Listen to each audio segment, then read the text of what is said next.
ਆਸਾ ਮਹਿਲਾ ਤੀਜਾ। ਸੱਚ ਰਤੀਆਂ ਸੁਹਾਗਣੀ, ਜਿਨ੍ਹਾਂ ਗੁਰ ਕੈ ਸ਼ਬਦ ਸਿੰਗਾਰ, ਕਰ ਹੀ ਸੋ ਪਿਰ ਪਾਇਆ ਸੱਚੈ ਸ਼ਬਦ ਵਿਚਾਰ। ਅਵਗਣ ਗੁਣੀ ਬਖਸ਼ਾਇਆ, ਹਰ ਸਿਉ ਨਿਵ ਲਾਈ, ਹਰ ਵਰ ਪਾਇਆ ਕਾਮਣੀ, ਗੁਰ ਮੇਲ ਮਿਲਾਈ। ਰਾਉ ਇੱਕ ਪਿਰ ਹਦੂਰ ਨਾ ਜਾਣਨੀ, ਦੂਜੈ ਭਰਮ ਭੁਲਾਏ, ਕਿਉ ਪਾਇਨ ਦੁਹਾਗਣੀ, ਦੁਖੀ ਰਹਿਣ ਬਿਹਾਏ। ਜਿਨ ਕੈ ਮਨ ਸੱਚ ਵਸਿਆ, ਸੱਚੀ ਕਾਰ ਕਮਾਏ, ਅਨ ਦਿਨ ਸੇਵੈ ਸਹਿਜ ਸਿਉ, ਸੱਚੇ ਮਾਹੇ ਸਮਾਏ। ਦੁਹਾਗਣੀ ਭਰਮ ਭੁਲਾਈਆ, ਕੂੜ ਬੋਲ ਬਿਖ ਖਾਏ। ਪਿਰ ਨਾ ਜਾਣਨ ਆਪਣਾ, ਸੁਣੀ ਸੇਜ ਦੁਖ ਪਾਏ। ਸੱਚਾ ਸਾਹਿਬ ਏਕ ਹੈ, ਮਤ ਮਨ ਭਰਮ ਭੁਲਾਏ। ਗੁਰ ਪੂਛ ਸੇਵਾ ਕਰੇ, ਸੱਚ ਨਿਰਮਲ ਮਨ ਵਸਾਹੇ। ਸੁਹਾਗਣੀ ਸਦਾ ਪਿਰ ਪਾਇਆ, ਹਉ ਮੈਂ ਆਪ ਗਵਾਹੇ। ਪਿਰ ਸੇਤੀ ਅਨ ਦਿਨ ਗਹਿ ਰਹੀ, ਸੱਚੀ ਸੇਜ ਸੁਖ ਪਾਏ। ਮੇਰੀ ਮੇਰੀ ਕਰ ਗਏ, ਪੱਲੇ ਕਿਛ ਨ ਪਾਏ। ਮਹਿਲ ਨਾਹੀ ਦੁਹਾਗਣੀ, ਅੰਤ ਗਈ ਪਛੁਤਾਏ। ਸੋ ਪਿਰ ਮੇਰਾ ਏਕ ਹੈ, ਏਕ ਸਿਉ ਨਿਵ ਲਾਏ। ਨਾਨਕ ਜੈ ਸੁਖ ਲੋਣੈ ਕਾਮਣੀ, ਹਰ ਕਾ ਨਾਮ ਮਨ ਵਸਾਏ। ਵਾਹਿਗੁਰੂ ਜੀ ਕਾ ਖਾਲਸਾ, ਵਾਹਿਗੁਰੂ ਜੀ ਕੀ ਫਤਿਹ। ਪਰਮ ਸਤਿਕਾਰਯੋਗ ਗੁਰੂ ਸ਼ਬਦ ਦੀ ਵਿਚਾਰ ਸੁਣ ਰਹੀ ਸਾਧ ਸੰਗਤ, ਮਾਈ ਭਾਈ, ਜਿਉਂ-ਜਿਉਂ ਗੁਰਬਾਣੀ ਦੀ ਵਿਚਾਰ ਕਰ ਰਹੇ ਹਾਂ, ਅੰਦਰਲੇ ਕਪਾਟ ਖੁੱਲ੍ਹਦੇ ਜਾ ਰਹੇ। ਅਸੀਂ ਕਈ ਵਾਰੀ ਸਹਿਜ ਸੁਭਾਏ ਪਰਮੇਸ਼ਵਰ ਵਿੱਚ ਦੋਸ਼ ਕੱਢ ਦਿੰਦੇ, ਪਰ ਜਦੋਂ ਕਿ ਦੋਸ਼ ਸਾਡੇ ਆਪਣੇ ਵਿੱਚ ਹੁੰਦੇ। ਭਗਤ ਜੀ ਨੇ ਠੀਕ ਕਿਹਾ ਹੈ, ਤੈਂ ਸ਼ੈ ਮਨ ਮੈਂ ਕੀਆ ਰੋਸ, ਮੁਝ ਅਵਗੁਣ ਸ਼ੈ ਨਾਹੀ ਦੋਸ਼। ਇਸਤਰੀ ਕਹਿ ਦਿੰਦੀ ਹੈ, ਪਤੀ ਜੀ ਤੁਸੀਂ ਮੇਰੇ ਤੇ ਐਵੇਂ ਹੀ ਨਾਰਾਜ਼ ਹੁੰਦੇ ਨੇ।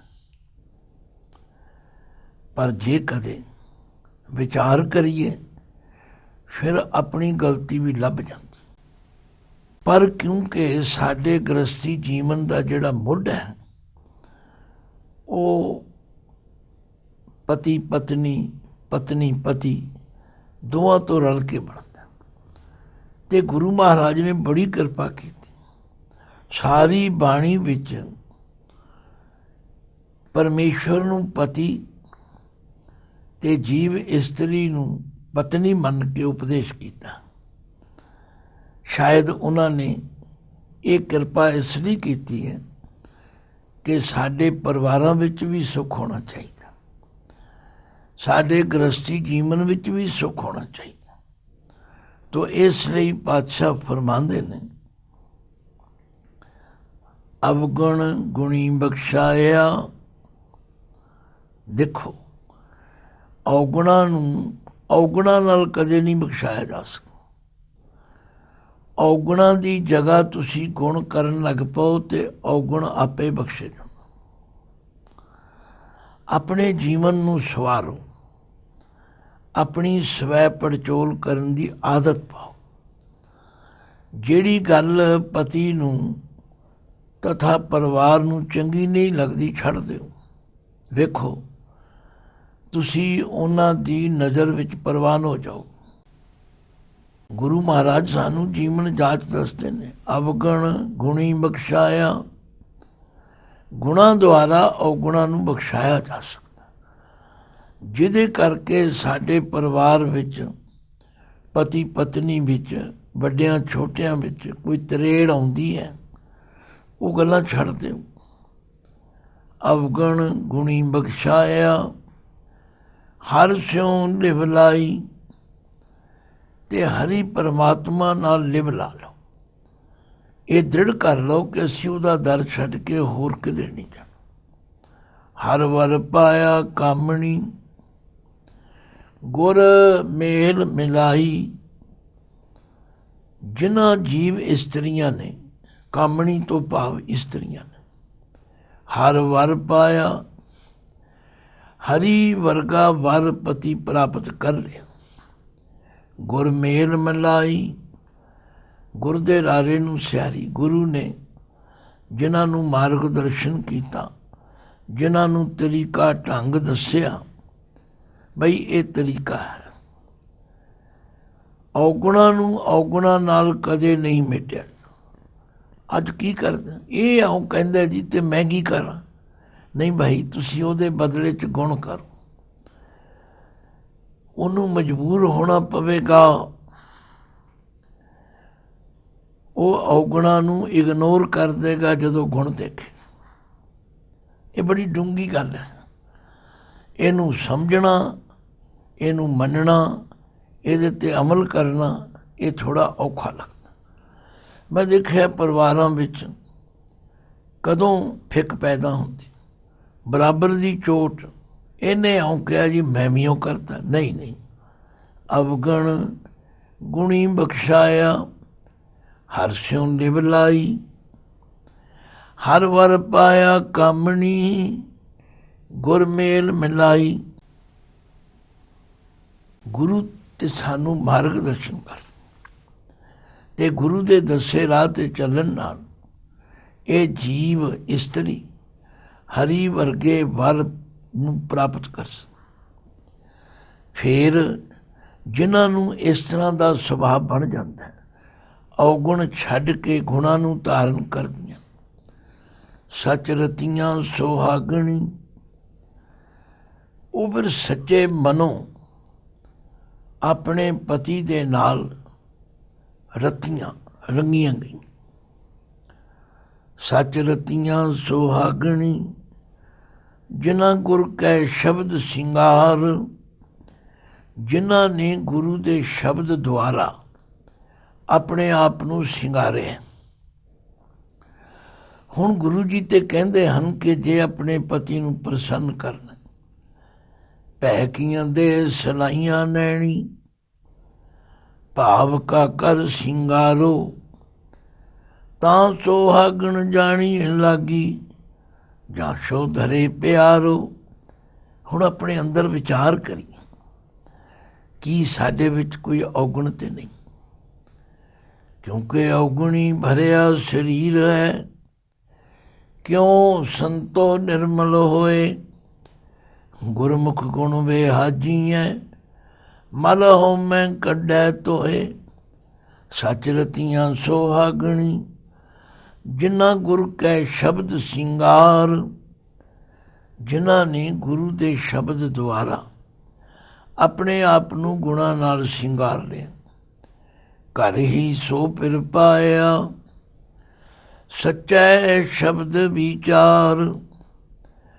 ਉਹਨਾਂ ਨੇ ਆਪਣੇ ਹਿਰਦੇ ਰੂਪੀ ਘਰ ਵਿੱਚ ਹੀ ਵਸਦੇ ਹੋਏ ਫਿਰ ਪਰਮਾਤਮਾ ਪਤੀ ਨੂੰ ਜਾਣ ਲਿਆ। ਕਿਵੇਂ ਜਾਣਿਆ? ਸੱਚਾ ਸ਼ਬਦ ਵਿਚਾਰ। ਸ਼ਬਦ ਦੇ ਦੱਦੇ ਨੂੰ ਸਿਆਰੀ ਹੈ, ਵਿਚਾਰ ਦੇ ਰਾਰੇ ਨੂੰ ਸਿਆਰੀ। ਅਸੀਂ ਬਾਣੀ ਨੂੰ ਮੱਥਾ ਤੇ ਟੇਕਦੇ, ਪਰ ਬਾਣੀ ਦੀ ਵਿਚਾਰ ਨਹੀਂ ਕਰਦੇ। ਜੋ ਕੁਝ ਬਾਣੀ ਗੁਰੂ ਜੀ ਕਹਿੰਦੇ ਨੇ ਉਹ ਕਰਨ ਲਈ ਤਿਆਰ ਨਹੀਂ।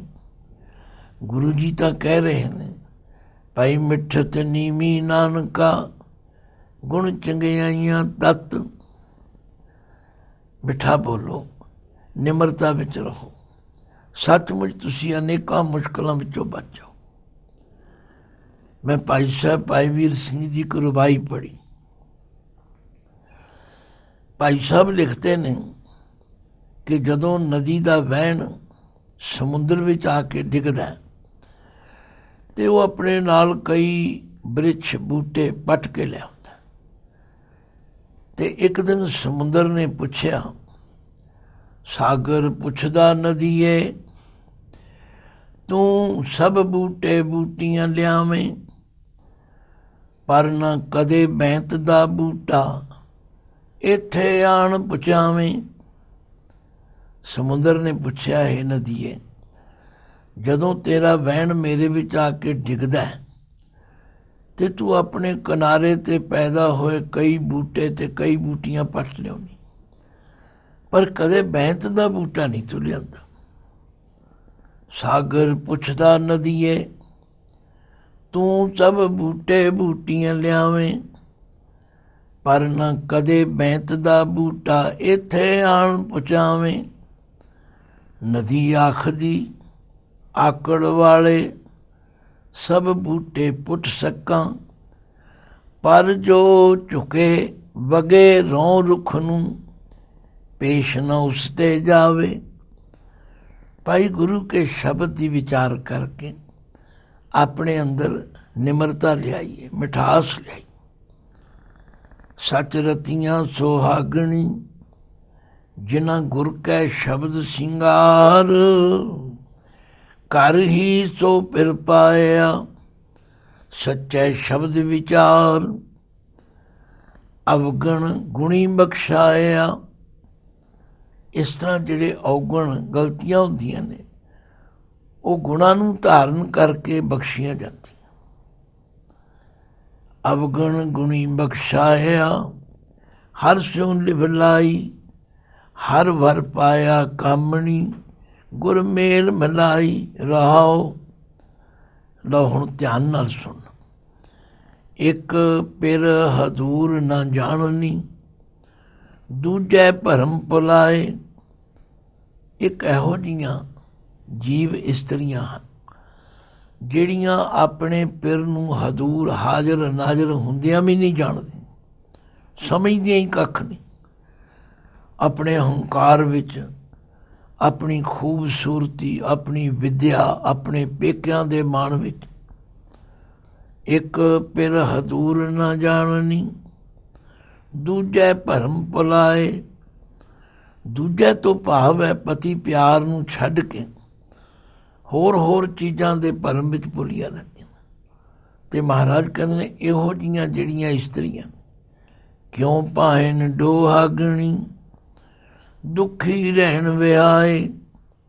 ਉਹ ਦੁਹਾਗਣਾ ਕਦੇ ਵੀ ਆਪਣੇ ਪਤੀ ਦਾ ਪਿਆਰ ਨਹੀਂ ਪਾ ਸਕਦੇ ਔਰ ਉਹਨਾਂ ਦੀ ਜ਼ਿੰਦਗੀ ਰੂਪੀ ਰਾਤ ਦੁੱਖਾਂ ਵਿੱਚ ਹੀ ਬੀਤ ਜਾਂਦੀ। ਜਿਨ ਕੈ ਮਨ ਸੱਚ ਵਸਿਆ, ਸੱਚੀ ਕਾਰ ਕਮਾਏ। ਦੇਖੋ ਇਹ ਬੜਾ ਜ਼ਰੂਰੀ ਹੈ ਕਿ ਸੱਚ ਦਾ ਪੱਲਾ ਫੜਿਆ ਜਾਏ। ਜਿਹੜੇ ਬੰਦੇ ਅੰਦਰੋਂ ਹੋਰ ਤੇ ਬਾਹਰੋਂ ਹੋਰ ਹੁੰਦੇ ਨੇ ਉਹ ਕਦੇ ਵੀ ਆਪਣੇ ਜੀਵਨ ਦੇ ਮਕਸਦ ਵਿੱਚ ਕਾਮਯਾਬ ਨਹੀਂ ਹੋ ਸਕਦੇ।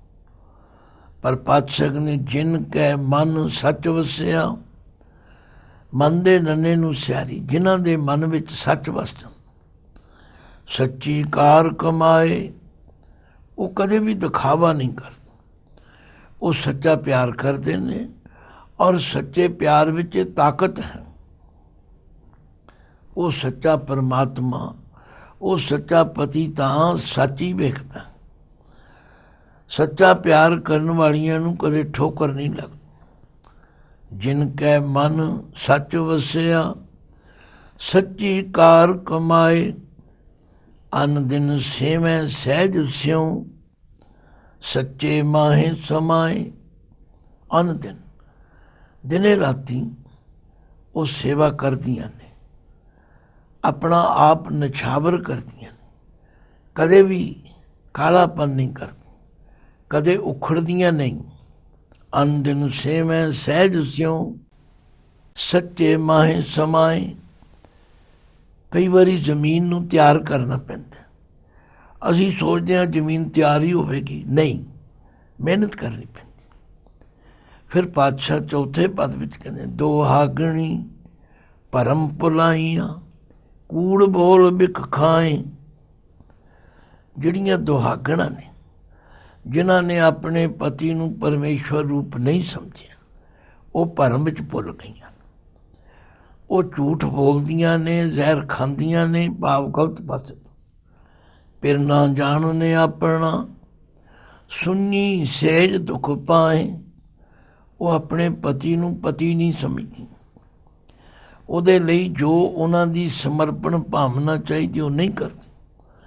ਉਹਨਾਂ ਦੀ ਹਿਰਦਾ ਰੂਪੀ ਸਹਿਜ ਫਿਰ ਪਿਆਰ ਤੋਂ ਬਿਨਾਂ ਸੁਣੀ ਰਹਿ ਜਾਂਦੀ ਔਰ ਦੁਖੀ ਹੁੰਦੀਆਂ।